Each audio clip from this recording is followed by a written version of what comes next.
আজকে খেলা হবি বিএনপির ফ্যামিলি কার্ড লিয়া।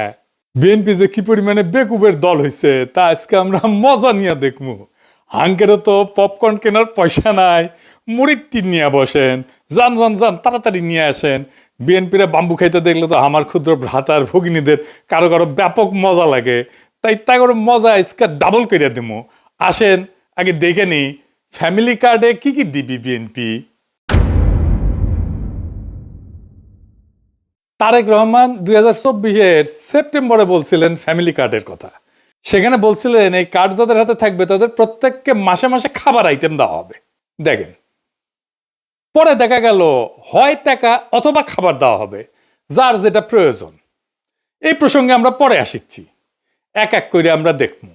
তো কি দেওয়া হবে? তাহলে ফ্যামিলি কার্ডের আওতায় প্রত্যেকটা পরিবার মাসে 2000 থেকে 2500 টাকা অথবা সমমূল্যের খাদ্য সহায়তা পাবে। তবে খাদ্য সহায়তা কি পাবে সেটার ব্যাপারে বিএনপির নেতাদের বক্তব্য আছে, আমরা ওইটা দেখব। আমরা ওইটা দেখে খাবারের হিসাবটা করে নেব। এই সহায়তার নগদ অর্থ হিসেবে অথবা নির্দিষ্ট খাদ্যপণ্য যেমন চাল, আটা, ডাল, ভোজ্য তেল এটা হিসাবে দেওয়া হয়ে যেতে পারে। তো আমরা এই যে এটার একটা হিসাব কেজি ধরে করে দিছে এক বিএনপির নেতা, আমরা সেটা দেখেই হিসাব করব। এতে একটা পরিবারের খাদ্য চাহিদার একটা বড় অংশ নিশ্চিত হবে বলে তারা মনে করে আর কি। টাকাটা আসবে কিভাবে? ওইখানে বলা হয়েছে যে বর্তমান রাজস্ব এবং ব্যয়ের কাঠামোর মধ্যে বরাদ্দ এবং ব্যয় ব্যবস্থাপনা দক্ষতা বাড়ায়, দুর্নীতি অপচয় কমানোর মাধ্যমে প্রয়োজনীয় রাজস্ব সাশ্রয় সৃষ্টি করিয়া এটার বরাদ্দ করা হবে। এটা বিএনপির তারেক রহমানের উপদেষ্টারই লেখা, এটা দেখেছেন।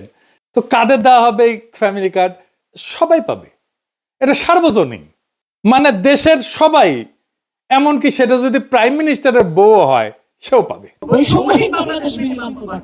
আমরা নিয়ে আসছি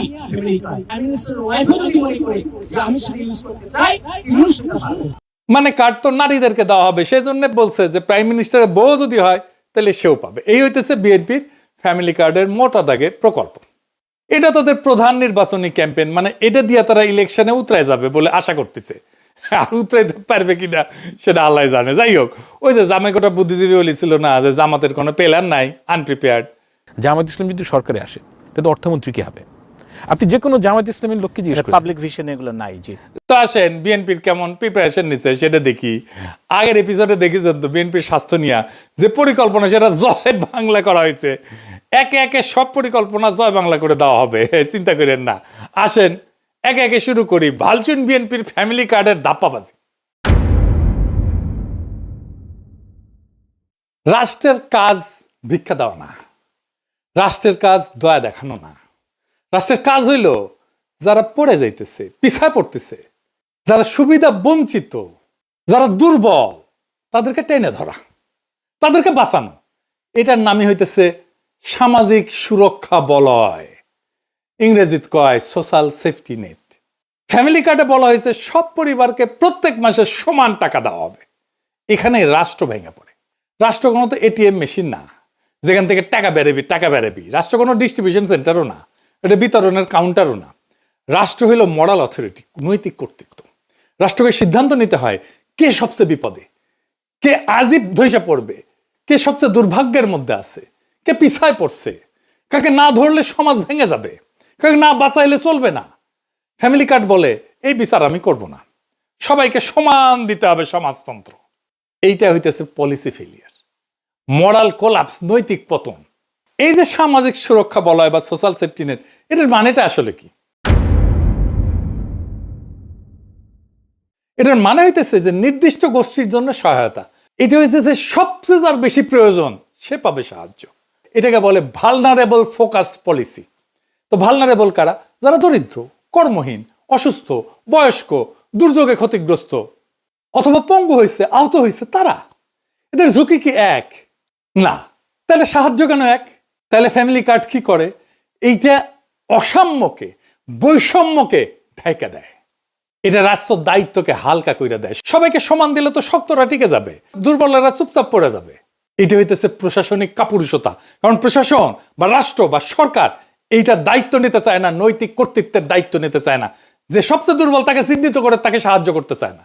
ধরেন দুইজন মানুষ, একজনের পা ভাঙা আর একজন দৌড়ায়। তো রাষ্ট্র যদি দুইজনকে সমান জুতা দেয়, এটা কি সাম্য হইল? এটা তো বৈষম্য, এটা তো জাস্টিস না, এটা তো ন্যায় বিচার না, এটা ইনসাফ না। এই যে তিনজন দেখেন, এই ছবিটা দেখেন, বিখ্যাত ছবি আপনারা দেখছেন, তিনজন খেলা দেখিচ্ছে, তাই না? তিনজনের পায়ের নিচে একই সমানের বাক্স দিলে তৃতীয় জন খেলা দেখতে পারবে না। প্রথম জনের পায়ের নিচে তো বাক্সের দরকার ছিল না, ছিল কি, ও তো এমনি দেখতে পাচ্ছে। আর তৃতীয় জনের পায়ের নিচে মানে বাচ্চাটার পায়ের নিচে 2টা বাক্স দরকার ছিল, এটাই জাস্টিস। দ্বিতীয় জনের পায়ের নিচে একটা বাক্স, এটাই জাস্টিস, এটাই রাষ্ট্র করে। ফ্যামিলি কার্ড ঠিক এই অন্যায়টাই করে, তিনজনের পায়ের নিচে সমান বাক্স দিছে। তাইলে এই ফ্যামিলি কার্ড চালু হইলে যারা সবচেয়ে দুর্দশাগ্রস্ত, যাদের সবচেয়ে জরুরি প্রয়োজন, সেই মানুষ অদৃশ্য হয়ে যাবে। তারা কাগজে থাকবে, বাজেটে থাকবে, কিন্তু বাস্তবে থাকবে না। টাকা সবার মধ্যে সমানভাবে ছড়ায় পড়বে। তাহলে টাকার প্রভাব শূন্য হয়ে যাবে। টাকা তাহলে কাকে সাহায্য করতেছে? এই যে পুঁজিবাদী সমাজ, এটার তো সমস্যা হচ্ছে যে টাকা মাঝে মাঝে কিছু সেন্টারে জমা হয়ে যায়, কনসেন্ট্রেটেড হয়, কেন্দ্রীভূত হয়ে যায় কিছু মানুষের হাতে। সেটা যেন রিডিস্ট্রিবিউট করতে, পুনর্বন্টন করতে হয়, রিডিস্ট্রিবিউট করতে হয়। দেখছেন না, ইসলামে জাকাতের ব্যবস্থা আছে, প্রত্যেক বছর এইটা বন্টিত হয়। যার কাছে বেশি টাকা, তাকে দরিদ্র মানুষের মধ্যে বিলাই দিতে হবে। রাষ্ট্রের কাজ সবাইকে খুশি করা না, রাষ্ট্রের কাজ সবচেয়ে দুর্বলদেরকে বাঁচানো। যে সবাইকে সমান করে দেয়, সে আসলে ঘোষণা করে আমি দুর্বলদের দায়িত্ব নিতে চাই না। সেই জন্যই বিএনপির ফ্যামিলি কার্ড এইটা দুর্বলদের বাঁচাবে না, দুর্বলদের দায়িত্ব নিতে চাইতেছে না সে। এটা মানবিক না, এটা রাষ্ট্রের দায়িত্ব থেকে পরিকল্পিত পলায়ন। এবার আসেন আমরা আর একটা জিনিস দেখি। বিএনপি বলতেছে যে বাসার কর্ত্রী বা head of the house hold নারী, তাকে দেওয়া হবে। Head of the house hold বলতে কি বুঝাইতেছে? মানে পরিবারের গৃহকর্ত্রী আর কি, এই নারীর নামে। ইংরেজিতে লিখছে woman head of house hold. এনে প্রথম সমস্যা হইতেছে পরিবারের সংজ্ঞা কি, কে এটা সংজ্ঞায়িত করবে? আমাদের সমাজে যৌথ পরিবার আছে এবং ছোট পরিবার আছে, যেটাকে নিউক্লিয়ার পরিবার বলা হয়, একই সাথে চলে। যে নারী, সে নারী তো কারো মা, সে একই সাথে কারো মেয়ে, কারো স্ত্রী, কারো শাশুড়ি, কারো পুত্রবধূ, কারো বোন। তাকে কোন পরিবারের অন্তর্ভুক্ত করা হবে? পরিবারের কোনো সংজ্ঞা বানানো তো সম্ভব না। এটা একটা ইমোশনাল অ্যাটাচমেন্ট। একটা পরিবারে কে কে থাকবে, কোন কোন সম্পর্ক থাকবে, কতদূর রক্ত সম্পর্ক পর্যন্ত পরিবারের ভিতরে থাকবে, তো এসব তো রাষ্ট্র বা সরকারি আমলারা এটা সংজ্ঞায়িত করে দিতে পারে না, বলে দিতে পারে না, ডিকটেট করে দিতে পারে না। এক এক পরিবার এক এক রকম হবে।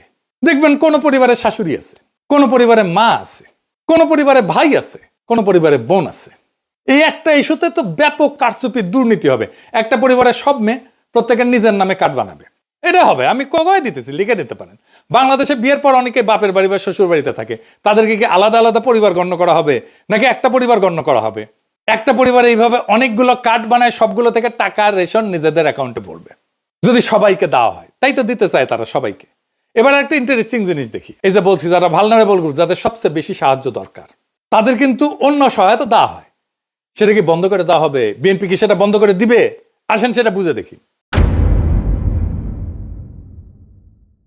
আমাদের সামাজিক সুরক্ষা কার্যক্রম কি কি আছে? আপনার নাম শুনেছেন অনেক, বয়স্ক ভাতা, বিধবা ভাতা, প্রতিবন্ধী ভাতা, তাই না?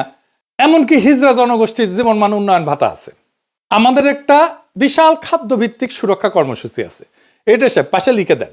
এর মধ্যে আছে ভিজিডি কার্ড, আপনারা শুনছেন, এর নাম হচ্ছে ভালনারেবল গ্রুপ ডেভেলপমেন্ট। তারপরে আছে VGF card, vulnerable group feeding. তারপরে জিআর আছে, এটি দুর্যোগকালীন ত্রাণ। তারপর ওএমএস আছে, ওপেন মার্কেট সেল, খোলা বাজারে খাদ্য বিক্রি। তারপরে টিসিবির কার্ড আছে, দেখছেন না? এটার মাধ্যমে ভর্তুকি দেওয়া হয়েছে, যে সমস্ত পণ্য সেটা দেওয়া হয়। আবার এটা কাজের বিনিময়ে খাদ্য কর্মসূচি আছে না, ফুড ফর ওয়ার্ক, কাজের বিনিময়ে খাদ্য, কাজের বিনিময়ে অর্থ, যেটা সেটাকে বলা হয় টেস্ট রিলিফ। তারপরে একটা ইজিপিপি বলে আছে, মানে যেটা কর্মসংস্থান সৃষ্টি করবে, এরকম প্রোগ্রাম। অতি দরিদ্রদের জন্য কর্মসংস্থান কর্মসূচি। তারপরে নারী এবং শিশু মাতৃস্বাস্থ্য সুরক্ষা আছে, মাতৃত্বকালীন ভাতা আছে একটা, যারা বাচ্চাদেরকে দুধ দেয় তাদেরকে মাতৃত্বকালীন একটা ভাতা আছে, মা এবং শিশু সহায়তা কর্মসূচি। তারপরে প্রাথমিক বিদ্যালয়ে মিড ডে মিল আছে, মানে স্কুলের মধ্যেই খাবার দেওয়া হয় বাচ্চাদেরকে। শিক্ষাভিত্তিক সুরক্ষা আছে, মানে প্রাথমিক এবং মাধ্যমিক স্তরে উপবৃত্তি আছে, মাদ্রাসা শিক্ষাদের উপবৃত্তি আছে, এবং বিশেষ এবং প্রান্তিক জনগোষ্ঠীর জন্য কর্মসূচি আছে। খুব চমৎকার চমৎকার কর্মসূচি আছে। যেমন ধরেন চা বাগান শ্রমিকদের সহায়তা কর্মসূচি আছে। চা বাগান শ্রমিকরা কিন্তু খুবই দরিদ্র, অতি দরিদ্র। তাদের যে জীবনের যে কি কষ্ট আপনারা চিন্তাও করতে পারবেন না। আমি একটা ক্লিপ দেখাবো আজকে। তারপরে ধরেন বেদেদের জন্য, জেলেদের জন্য, হাওর এবং চরাঞ্চলের জনগোষ্ঠীর জন্য আলাদা আলাদা ভাতা আছে, ক্ষুদ্র নৃগোষ্ঠীর জন্য উন্নয়ন কর্মসূচি আছে। তারপর ধরেন বন্যা হইল, সেখানে দুর্যোগ, জলবায়ু ঝুঁকি ব্যবস্থাপনা, এইটার জন্য আবার আলাদা সহায়তা আছে। খরার জন্য সহায়তা আছে। ওই যে হাসিনা বাসা টাসা বানাই দিছিল না, ওইটা একটা বাসস্থান পুনর্বাসন কর্মসূচি আছে। বিএনপি বলতেছে যে এই যে ফ্যামিলি কার্ডের বার্ষিক ব্যয়, এইটা হবে 12,000 কোটি টাকা। তো এই আমি যতগুলো সামাজিক সুরক্ষার কর্মসূচি বললাম এই বাজেটের 10%-এর মতো, 10.28 ওরা বলছে। মানে হাসিনা আমলে যেটা দেওয়া হয়তো তার 10 ভাগের 1 ভাগ। কিন্তু সামাজিক সুরক্ষা কর্মসূচিগুলোর মধ্যে ওরা বলতেছে যে এটা ওভারল্যাপ আছে, মানে একই সুবিধা একাধিকবার পেয়ে যায় একজন।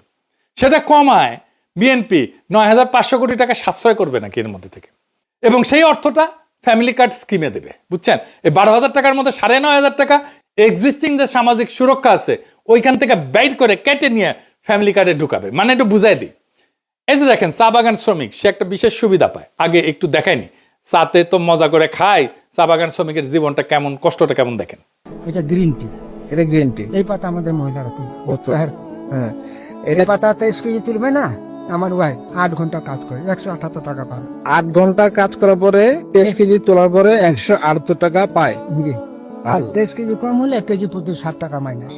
মানে 23 কেজি কম হলে 60 টাকা হয় না। জি, এইভাবে আপনাদের জীবন চলতেছে। কষ্ট হয় স্যার, ভালো মন্দ মন চায়।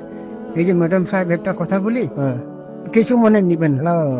ম্যাডাম সাহেব যে 100 টাকা দিচ্ছেন না, আজকে 25 ডিসেম্বর না, আমার মা বলতেছিল একাধিক কলা নিব, বিস্কুট আর একটা লু বিস্কুট। মন চায়, মাছ মাংস আমাদের মন চায়। দেখেছেন মনটা খারাপ হয়ে গেল না? এই লোকের মা ধরেন যে যার কথা বলতেছিল ওই লোকটা, সে বয়স্ক নারী ভাতা পায় নিশ্চয়ই, আর চা শ্রমিকের ভাতা পায়, তাই না? 2টা ভাতা পায়।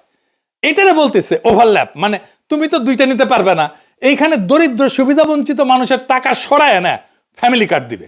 টেম্পু স্ট্যান্ডে চান্দাবাজি করতে করতে অভ্যাস খারাপ হয়ে গেছে, গরিব মানুষের টাকা সরায় নিজের ভোটে যেটা রাজনৈতিক কর্মসূচি আর্থিক ব্যয় মেটাবে। সি সি সি সি রানুনি সি। আচ্ছা, আর একটা জিনিস দেখাই, তারা বলতেছে যে ক্যাশ টাকা বা খাদ্য সহায়তা দেওয়া হবে, মানে কাউকে ক্যাশ টাকা কাউকে খাদ্য সহায়তা দেবে। কে ঠিক করবে কাকে ক্যাশ দেবে আর কাকে খাদ্য সহায়তা দেওয়া হবে? এবার আসেন দেখি খাদ্য সহায়তা দেওয়াটা আদৌ সম্ভব হবে কিনা। বিএনপি নেতারা বলতেছে ফ্যামিলি কার্ডের মাধ্যমে সবাইকে প্রত্যেক মাসে 25 কেজি চাল, 5 কেজি আলু, 2 কেজি ডাল, 2 লিটার তেল, 1 কেজি লবণ ফ্রিতে দেবে বিএনপি। বেনে বেনে করছি না, বিএনপি নেতারাই করছে, শোনেন। আমরা প্রত্যেকটা পরিবারের নারী সদস্যর নামে একটা করে ফ্যামিলি কার্ড প্রদান করব। ওই ফ্যামিলি কার্ডের মাধ্যমে আপনি 25 কেজি চাল প্রতি মাসে, 5 কেজি আলু, 2 কেজি ডাল, 2 লিটার তেল, 1 কেজি লবণ আপনি ক্রয় করতে পারবেন সম্পূর্ণ বিনামূল্যে, শুধু কার্ডটা আপনার হাতে থাকলেই আপনি পারবেন। হাঙ্গারে কাঁঠাল রানী 2009 সালে সবাইকে 10 টাকা কেজি ধরে চাল খাওয়ানোর লোভ দেখায় ক্ষমতায় এসেছিল। হ্যাঁ, খাওয়ানোর লোভ দেখায় ক্ষমতায় আসাটা বাংলাদেশের বড় দলগুলোর খাইসলত হয়ে গেছে। বাংলা মার্টিন লুথার কিং কাঁঠাল রানীর চেয়ে 1 ধাপ আগায় সবাইকে ফ্রি চাল খাওয়ানোর প্রতিশ্রুতি দিচ্ছে। খালি ফ্রি চাল না, সাথে ফ্রি আলু, ডাল, লবণ, তেলও থাকতি। দেশের সরকারি হিসাবে ধরে নিলাম আনুমানিক 4 কোটি পরিবার আছে। যদিও ফ্যামিলি কার্ড হইলে কারচুপির মাধ্যমে এই সংখ্যা বহুগুণ বৃদ্ধি হবে। দেখবেন এই 4 কোটি পরিবারকে প্রত্যেক মাসে বাংলার মার্টিন লুথারের প্রতিশ্রুতি অনুযায়ী 25 কেজি চাল, 5 কেজি আলু, 2 কেজি ডাল, 2 লিটার তেল, 1 কেজি লবণ যদি ফ্রিতে দেওয়া হয় তাহলে 35 কেজি খাদ্যদ্রব্য, 35 কেজি সব মিলে সরকারকে 4 কোটি পরিবারের প্রত্যেককে মাসে 35 কেজি খাদ্যদ্রব্য প্রত্যেক গ্রামে ফ্রিতে সরবরাহ করার এটার যে ক্যাপাসিটি, লজিস্টিক্যাল ক্যাপাসিটি, সেটা তৈরি করতে হবে। গুদাম লাগবে, ট্রান্সপোর্ট লাগবে। এটা কত বড় সংখ্যা, এটা বাংলার মার্টিন লুথার কিং অঙ্ক করে দেখছে কিনা আমি জানি না, যদিও তিনি নিজের ভাষাতে এক বক্তৃতায় বলছে তিনি অঙ্কে নাকি কাঁচা। তুমি যে বললে তোমার অঙ্ক করতে ভালো লাগে না, তোমাকে একটা সিক্রেট কথা বলি, অঙ্ক কিন্তু আমারও খুব ভালো লাগতো না, অঙ্ক দেখলে আমিও ভয় পেতাম। এই 35 কেজি যদি 4 কোটি দিয়ে গুণ দিই তাহলে 140 কোটি কেজি, 14 লক্ষ টন। সরকারকে বছরে 14 সাথে 12 গুণ করেন, এত লক্ষ টন বা অতিরিক্ত 2.25 কোটি টনের মতো নতুন খাদ্য গুদাম বানানো লাগবে। বর্তমানে সারা দেশে সরকারি খাদ্য গুদাম আছে 20 থেকে 25 লাখ টনের মতো, এটা করতে পারে। তাহলে এটা তুগলকি কারবার হয়ে যাবে না? দিল্লির একটা সুলতান ছিল মোহাম্মদ বিন তুগলক, আমরা বলি না তুগলকি কাণ্ড করছে, সবাই ওরে ম্যাড সুলতান বা পাগলা সুলতান বলে রাখতো। সেরকম উদ্ভট সব প্রজেক্ট করে সালতানাতকে দেউলিয়া বানায় ফেলছিল। বাংলার মার্টিন লুথারও একই পথে হাঁটা শুরু করেছে। দেশে বর্তমানে যে সমস্ত সরকারি খাদ্য গুদাম আছে সেখানে ব্যাপক দুর্নীতি হয়। কৃষক সরকারি আমলা কর্মচারীকে ঘুষ না দিলে সেখানে নিজের ফসল বেচতেই পারে না, পারে গুদাম থেকে খাদ্যশস্য লোপাট হয়ে যায়। সরকারি কর্মকর্তা কর্মচারীরা গুদামের খাবার ব্ল্যাক মার্কেটে চুরি করে বেচে দেয়। ফ্যামিলি কার্ডের মাধ্যমে এই প্রক্রিয়া আরো ব্যাপক এবং ভয়াবহ রূপ ধারণ করবে। মানুষজনে ভেনেজুয়েলার মতো প্রত্যেক জেলায় জেলায় লম্বা লাইন ধরে দাঁড়াবে খাদ্য গুদামের সামনে রেশনের জন্য।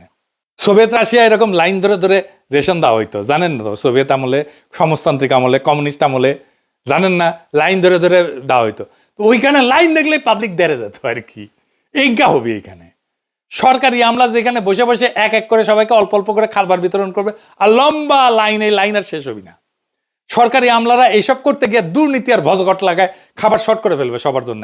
আর এই খাবার বিতরণের লোকজন কোথায়, লোকবল কোথায়, কে বিতরণ করবে? এর কোনো হিসাব আছে? গুদামে খাদ্যদ্রব্য রেখে পচায় ফেলবে সরকারি কর্মচারীরা, পচা মাল মানুষজনকে খাওয়াবে, ভালো মাল সরকারি কর্মকর্তা কর্মচারীরা ব্ল্যাক মার্কেটে বেচে দিবে, নিজেরা খাবে আর মাল পানি কামাবে। এটা নিয়ে দেশে ভয়াবহ রাইট লাগবে, দাঙ্গা লাগবে ভবিষ্যতে। বাঙ্গুদের বিয়ে বাড়িতে মাংসের পিস কম পড়লে মারামারি শুরু হয়ে যায়। আর আমাদের বাংলার মার্টিন লুথার কিং সারা দেশে সবাইকে মাসে মাসে ফ্রি খাওয়ানোর প্রতিশ্রুতি দেয়। বাজারে কোনো কিছু কিনতে হলে টাকা লাগে। টাকা হচ্ছে কোনো বস্তু বা সেবার প্রতি কারো একটা ক্লেম, তাই না? টাকা নকল করে ছাপানো অসম্ভব না হইলেও অনেক কঠিন কাজ, তাই না? কিন্তু এই যে ফ্যামিলি কার্ড বা রেশন কার্ড বা কুপন, এটা 2 নম্বর করে ছাপানো একদম সহজ কাজ, 1-2 এর ব্যাপার। এটা যে কেউ পারবে। এই জন্য এইসব ক্ষেত্রে ভয়াবহ জালিয়াতি হবে। ভারতের রেশন সিস্টেম আছে এবং সেটা মারাত্মক একটা অদক্ষ এবং দুর্নীতিপ্রবণ একটা ব্যবস্থা। ভারতে কোটি কোটি কোটি ভুয়া রেশন কার্ড আছে। এর জন্য অর্থনীতির জন্য একটা মারাত্মক বোঝা। দেখেন, সরকার কৃষককে ভর্তুকি দিয়ে সার বিতরণ করে না? আমরা কৃষক কার্ড নিয়েও আসিচ্ছি, দাঁড়ান। চাচা শুনে, তারেক রহমান সাহেব যে আপনার জন্য কৃষক কার্ড করছে এটা আপনি জানেন? একটা কৃষক কার্ড করছে যে, জানেন এই কৃষক কার্ডে কি থাকবে জানেন? এই যে দেখেন, এরকম একটা কৃষক কার্ড দিবে যেখানে মেয়াদ দেওয়া থাকবে, কার্ড নাম্বার থাকবে, ঠিক আছে, নাম থাকবে, পাশে আপনার ছবি থাকবে। এই কৃষক কার্ডের মাধ্যমে আপনি ফ্রি কীটনাশক, না হলে হচ্ছে বীজ, না হলে কোনো না কোনো কিছু পাবেন, ঠিক আছে? এবং এটা শুধুমাত্র আমাদের দল করবে। তো এই সার বিতরণের ব্যাপক দুর্নীতিগ্রস্ত একটা ব্যবস্থা। যারা কৃষক ভাই আছেন তারা এটা ভালো করে জানেন। এটা এলাকার প্রভাবশালী নেতা কর্মীদের মাল পানি কামানোর জন্য একটা লোভনীয় পেশা। সেই সারের ডিলারশিপ কে নিবে? এটা নিয়ে এলাকায় রাজনৈতিক নেতাদের মধ্যে কামড়াকামড়ি হয়, মারপিট হয়। এই খাবার বিতরণের ডিলারশিপ নিয়েও টেম্পু স্ট্যান্ড পার্টির মধ্যে কামড়াকামড়ি হবে, খুনাখুবি হবে, মারপিট হবে। লিখে রাখতে পারেন, এখনই হয় টেম্পু স্ট্যান্ড নিয়ে মারপিট হয়। আধুনিক অর্থনীতির জনক অ্যাডাম স্মিথের আগেও মুসলিম ঐতিহাসিক এবং সমাজবিজ্ঞানী ইবনে খালদুন, তার একটা বই আছে মুকাদ্দিমা, আল মুকাদ্দিমা। এটাতে ডিটেলস ব্যাখ্যা করছেন কোন একটা শাসকের বা রাষ্ট্রের এই ধরনের বাণিজ্য কর্মকাণ্ডে অংশগ্রহণ করা ঠিক না। এটা উনি বলে দিচ্ছেন। এটা যে রাষ্ট্রের জন্য একটা বিধ্বংসী কাজ, সেটা তার বইয়েতে বিস্তারিত ব্যাখ্যা করছেন। এটা তার বইয়ের ইংলিশ অনুবাদ, সময় থাকলে পড়ে নিতে পারেন। জামাই কোটার বুদ্ধিজীবীর নাকি এটা খুব প্রিয় বই। যাই হোক, পড়িছে বুঝিছে কিনা কে জানে। ইবনে খালদুন এতই প্রভাবশালী এবং বিখ্যাত যে আমেরিকার প্রেসিডেন্ট রোনাল্ড রিগান পর্যন্ত তার বক্তব্যে ইবনে খালদুনকে কোট করতেন। শুনেন। I studied economics in college when I was young, and I learned there about a man named Ibn Khaldun who lived 1200 years ago in Egypt. And 1200 years ago he said, in the beginning of the empire, the rates were low, the tax rates were low, but the revenue was great. He said in the end of the empire, when the empire was collapsing, the rates were great and the revenue was low. আজকার একজন ফরাসি political ইকোনমিস্টের সাথে পরিচয় করে দিই এবং দার্শনিক, তার নাম হচ্ছে ফ্রেডরিক বাস্তিয়াত। তার বইতেও এরকম থিম ব্যাখ্যা করছেন। এটাও ইংরেজিতে অনুবাদ। তার একটা চ্যাপ্টার আছে, তার নাম হচ্ছে দ্য ইন্টারমিডিয়ারি বা মধ্যস্বত্বভোগী। ওইটাতে উনি ব্যাখ্যা করছেন যে কোনো সরকারি আমলা বা কর্মচারীরা একটা সমাজের সবচেয়ে বড় পরগাছা। সরকারি কর্মচারীরা কিছু মনে করেন না, এইটা বইপত্রের কথা আমি কইলাম আর কি। ইংরেজ আমলের জমিদারদের চেয়ে বড় পরগাছা বর্তমান সরকারি কর্মকর্তা কর্মচারীরা। সাধারণ জনগণ ব্যবসায়ীর টাকায় এদের বেতন ভাতা হয়, আবার এরাই সেই জনগণের কাছ থেকে ঘুষ নেয়, মাল চুরি করে, টাকা না পেলে কাজ করে না, ফাইল আটকায় রাখে, ফাইল টাকায় ঘুষ নেয়, আবার জনগণকে নিজের চাকর বাকর মনে করে, সান না দেখলে আবার মেজাজ খারাপ করে। সব শেষে কাসাসুল আম্বিয়া থেকে একটা গপ্প শোনাই। হযরত সুলাইমান রাদিয়াল্লাহু আনহু নিজেকে অনেক ক্ষমতাধর ধনী বাদশা মনে কইরা একবার ঠিক করছিলেন তিনি আল্লাহর সৃষ্টি পৃথিবীর সকল জীবকে একবেলা খাবার খাওয়াবেন। এইটার জন্য বিশাল রান্নার আয়োজন করলেন। ব্যাপক রান্না টান্না শেষ করে পরিবেশন করে সবাইকে দাওয়াত করছেন। ওই সময় সাগর থেকে একটা তিমি মাছ উঠে আসে। সেই তিমি মাছ উঠে এসে পুরা রান্না করে খাবার একাই খেয়ে শেষ করে ফেলে। এবং বলে যে এটা তার মাত্র এক বেলার খাবার। এই গল্পের মূল শিক্ষা হচ্ছে হযরত সুলাইমান যত ক্ষমতাধর বাদশাহী হোক না কেন, আল্লাহর সৃষ্টি সকল প্রাণীর রিজিকের ব্যবস্থা করা তার সাধ্যের বাইরে। আল্লাহ তাআলা পৃথিবীর শত শত কোটি কোটি প্রাণীর রিজিকের ব্যবস্থা করেন কোনো সমস্যা ছাড়াই। কোন মানব শাসক যদি নিজেকে গড কমপ্লেক্সে ভোগা শুরু করে সিদ্ধান্ত নেয় সে কোটি কোটি মানুষকে বিনামূল্যে মাসে মাসে ফ্রিতে চাল ডাল আলু লবণ তেল এইসব খাবার খাওয়াবে, সেটা হইলে তার জন্য জীবনে সামনে বড় হোঁচট অপেক্ষা করা, আছাড়ের অপেক্ষা করতেছে। এবার আসেন আরো দুইটা গুরুত্বপূর্ণ পয়েন্ট, বাজেট আর কাকে দেওয়া হবে এটা নিয়ে আলাপ করি। বিএনপি বলছে যে প্রথম 50 লাখ পরিবারকে দিবে, ভালো কথা। বিশ্বব্যাংক বলতেছে যে 2025 সালের শেষে বাংলাদেশে অতি দরিদ্র মানুষের সংখ্যা হইতে পারে 1,58,00,000-এর মতো, আর দরিদ্র মানুষের সংখ্যা হবে 3,90,00,000-এর মতো। সো আমরা তো এই অতি দরিদ্র এবং দরিদ্র মানুষদেরকে তো সাহায্যটা দিব, তাই না? তাইলে এই মোট দরিদ্র এবং অতি দরিদ্র মানুষের সংখ্যা কত? 5,48,00,000 জন। সো বাংলাদেশে গড় পরিবারের সদস্য সংখ্যা সাধারণত ধরা হয় 4.3 থেকে 4.5 জন প্রত্যেক পরিবারে। এটা বাংলাদেশের সরকারি হিসাব এবং আন্তর্জাতিক সংস্থা এটা ব্যবহার করে। আমি মাঝামাঝি ধরে নিচ্ছি 4.5 জন পরিবারের হিসাব। তাহলে 5,48,00,000 এটাকে যদি 4.5 দিয়ে ভাগ করি তাহলে 1,22,00,000 পরিবার হইতেছে দরিদ্র এবং অতি দরিদ্র পরিবার। এর মধ্যে মাত্র 50 লাখকে কে নির্বাচন করবে, কিভাবে করবে, কোন ক্রাইটেরিয়া করবে? এই যে হারুন যে কইছে যে হারুনকে বলে আওয়ামী লীগকে ফ্যামিলি কার্ড দেবে, উনকা শুনেন। জামাতকে কখনো ভোট দিস না, আওয়ামী লীগকে আমাদেরকে ভোট দে, আমরা তোদেরকেও হারুন ভাইকে বলে তোদের সবাইকে ফ্যামিলি কার্ড করে দেবো। এবার আসেন বাজেটের প্রশ্ন। এত বিরাট প্রকল্পের খরচ সরকার কই থেকে যোগান দেবে? আর যদি তারা বলে যে আগে যেটা সামাজিক সুরক্ষা কর্মসূচি ছিল সেইটার বাইরে এটা নতুন, তাহলে এত বিরাট প্রকল্পের খরচ সরকার কই থেকে দিবে? বাংলাদেশ সরকারের বাজেট অলরেডি ওভার এক্সস্টেড। সরকারি বাজেট ডকুমেন্ট যা পড়ার শিক্ষা রাখে সে পড়লে বুঝবে সরকারের রাজস্ব এর চাইতে খরচ অনেক বেশি। এছাড়া সামনে অনেক হাসিনার রেখা যাওয়া ঋণের ইনস্টলমেন্ট শোধ করার টাইম হয়ে আসতেছে, শোধ করা শুরু হবে এই 2026 থেকে। এরপর যদি আবার বাংলা মার্টিন লুথার কিং এই সমস্ত দুর্গোগী পরিকল্পনা নিয়ে আসে তাহলে সরকার কেবলমাত্র একভাবে এটাকে ফাইন্যান্স করতে পারবে, সেটা হইতেছে সরকারিভাবে টাকা চাপানো।